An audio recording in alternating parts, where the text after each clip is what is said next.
Captain's log, July 28th, 1724. Morning. The fog lingered through the night like a veil of death, but as dawn's first light began to creep over the horizon, it finally started to lift. The sea around us was calm, unnervingly so, and the air held a heavy, unnatural stillness. I was on deck early, as usual, my mind still buzzing from the strange events of the previous day.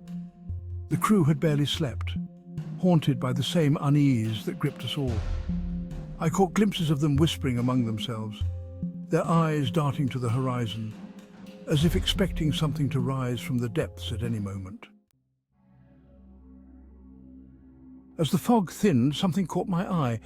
It was faint at first, a dark smear against the pale morning sky, but it soon took shape, a landmass. Land? Out here? It seemed impossible, yet there it was, an island looming ahead of us, shrouded in mystery.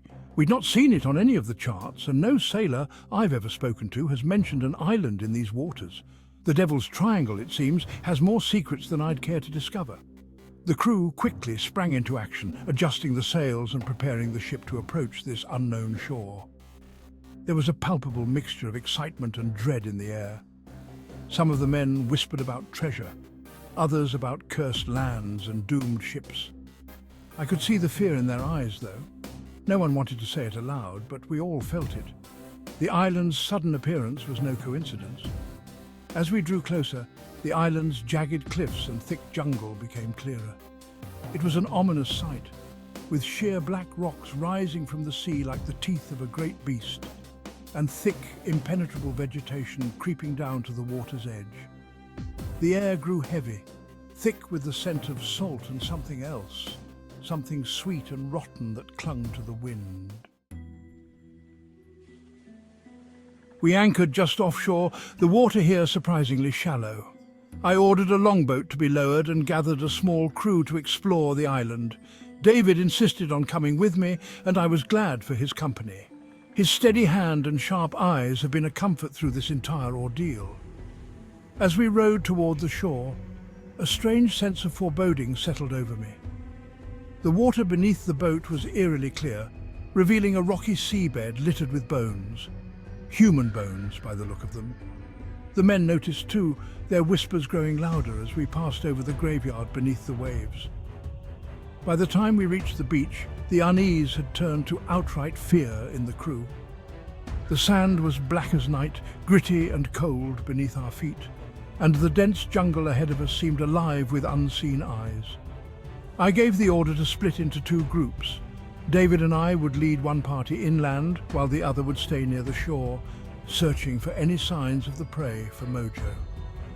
I still held out hope that we might find survivors, or at least some clue as to what happened to Captain Shanks and his crew. We set off into the jungle, pushing through thick, thorny undergrowth that seemed determined to keep us out. The air grew even thicker, almost suffocating as we ventured deeper, the strange smell intensifying. There was no sound of birds or animals, only the rustle of leaves and the occasional snap of a branch underfoot. It was as if the island itself was holding its breath, waiting for something. Afternoon. After hours of hacking our way through the jungle, we came upon a clearing, and there, half buried in the undergrowth, we found the first real sign of the prey for Mojo. The wreckage was scattered across the clearing, splintered planks, twisted metal, and fragments of canvas that flapped weakly in the faint breeze. It was unmistakable. This was part of Captain Shanks's ship. But there were no bodies, no sign of the crew. The wreckage looked old, much older than it should have been.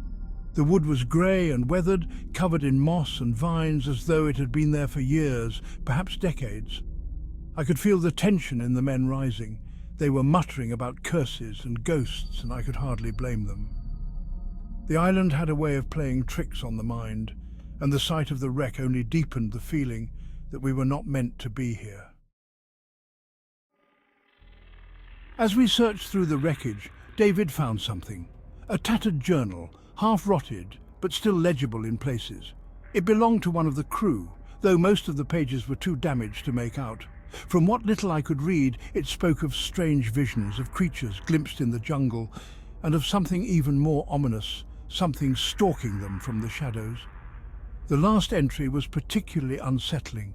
It spoke of a dark shape that had emerged from the sea, dragging men from the deck and into the depths. The crew had tried to fight it off, but their weapons were useless. The writer claimed that the sea itself had turned against them, and in the chaos the ship had run aground on the island. The final words were scrawled hastily, barely legible. "It's coming for us." I shared the journal with David, and his face turned ashen as he read the words. He looked at me then, and I could see the same thought in his eyes. This was no ordinary island. We were dealing with something far beyond our understanding. We returned to the beach as quickly as we could, eager to leave the jungle behind. When we arrived, we found the second group of men standing near the water, their faces pale.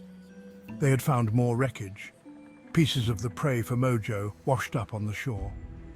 Among the debris was a large piece of the ship's hull, unmistakable with its distinctive red paint. There was no doubt now, the prey for Mojo had been wrecked on this island. But there was something else, something that made my blood run cold. One of the men had found a tattered piece of cloth wedged between two rocks near the water's edge. It was a flag, or what was left of one, bearing the unmistakable mark of Captain Shanks. His personal insignia, a skull with a helper monkey wrapped around it, was faded but still visible.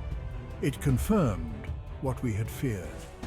Captain Shanks had been here, and whatever fate had befallen him and his crew was likely waiting for us as well. Evening. We made our way back to the ship just as the sun began to set, casting long shadows across the black sand. The island loomed behind us, dark and foreboding, and I could feel its presence even as we rowed away, as if it was watching us leave. The crew was silent as we climbed aboard the Kraken's Revenge, their faces grim. They had all seen the signs, the wreckage, the bones beneath the water, the journal, and they knew what it meant. We were in the heart of the Devil's Triangle now, and the island, whatever it was, held secrets that no man was meant to uncover.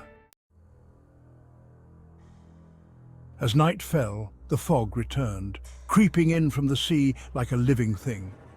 The ship was eerily quiet. The usual sounds of the crew going about their evening tasks, replaced by an uneasy hush. I stood on the quarterdeck, staring out into the darkness, my mind racing with the events of the day.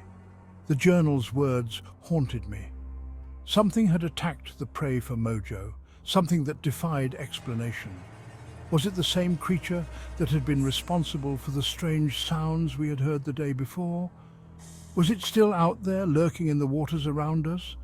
I've posted extra lookouts tonight, though I doubt it will do much good if whatever stalked Shanks decides to come for us. The crew is nervous, jumpy, and I can't say I blame them. The Devil's Triangle has us in its grip, and I fear that we may not make it out alive. As I sit here in my cabin, writing this log, I can hear the faint groaning sound again.